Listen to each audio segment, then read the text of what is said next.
The main enemy is the moral philosophy that says that your life does not belong to you. This is the root of it.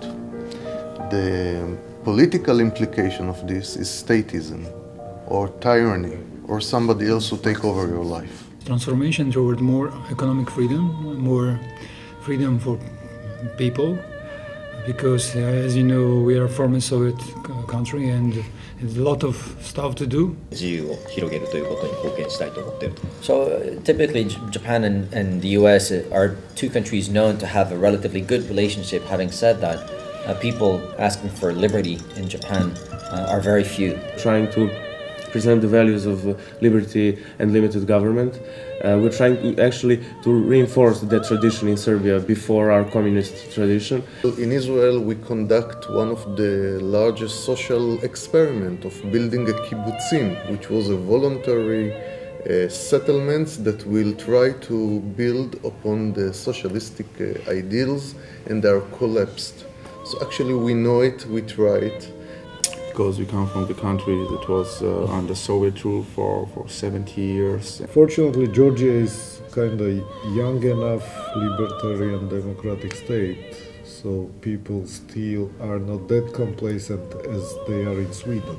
This kind of arrogance that makes us think that we are so much better that we can tell somebody to live their life the way we want them to, and that everybody else should follow our plans and our designs. And a lot of people think it's just normal, the situation is just normal, and nobody is willing to challenge the kind of lifestyle they have under the government there. I mean, in Georgia, like 15 years ago, we had no electricity. We had no electricity whatsoever. And now people think that the electricity is a gift of God. It has to be there. How come? In order to secure more freedom, we actually need to teach as many people or stimulate or encourage as many people to just fight these feelings of arrogance and laziness. Universities doesn't teach philosophy in the way that they should. Political department in universities are promoting statism, economical department promoting all kind of